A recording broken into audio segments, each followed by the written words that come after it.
Hello, good morning everyone. देखिए बेटा, तुलसीदास जी वाला पाठ निकालिए। इसमें पहले आपका धनुष भंग शीर्षक पढ़ चुका है, इसके बाद वन पद शीर्षक शुरू करेंगे। देखिए, पुर तैनिक सी रघुवीर वधूधर धीर दये डगमग में दोय झलकी भर भाल कनी जलकी पुट सूख गए मधुरा दरबय फिर बूझत है चलनो अब केत के पर्ण कुटी करे हों किति है तिय कीलक आतुरता पिय की अखियाँ अतिचार चली जल चो।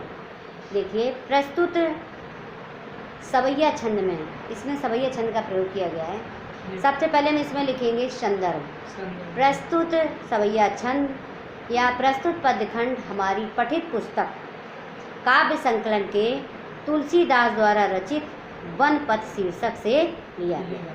संदर्भ: प्रस्तुत पदखंड में यानी सीता जी की सुकुमार दशा का करुण वर्णन किया गया है। अब देखिए, इसमें व्याख्या देखिए। पुर तैनिक सी रघुवीर वधू धर धीर दये डगमग में दो। अब देखिए, जब राम को वनवास मिलता है, जब वनवास जाते समय जब अयोध्या से वे वन पथ पर आगे बढ़ते हैं तो कुछ दूर वो जाते हैं। इसके बाद जब रास्ते में चलते चलते जैसे ही राजमहल के बाहर सीता जी पैर रखती हैं, वैसे ही उनकी आतुरता मालूम देने लगती है और कुछ ही दूर पर जाते हैं, वहाँ पर सीता जी रास्ते में थक जाती हैं। तो पुर तैनिक सी रघुवीर वधू, जैसे ही अयोध्यापुर से निकलती हैं और कुछ रास्ते चलने के बाद थक जाती हैं, धर धीर दये डगमग में दोय, और रास्ते में धीरे धीरे पैर बढ़ाती हुई वो आगे चलती हैं। जल की भर भाल कनी जल की पुट सूख गए मधुरा दरबय। जल की भर भाल कनी जल की, और उनके मस्तक पर, भाल माने मस्तक पर, यानी कि जल की बूंदें दिखाई दे रही हैं, यानी पसीने की बूंदें झलक रही हैं। पुट सूख गए मधुरा दरबय, और उनके मधुर ओठ जो है, अमृत बरसने वाले ओठ जो है, इस समय थकान के कारण सूख गए। फिर बूझत है चलनो अब केतुक पड़ कुटी करी हो किते हो।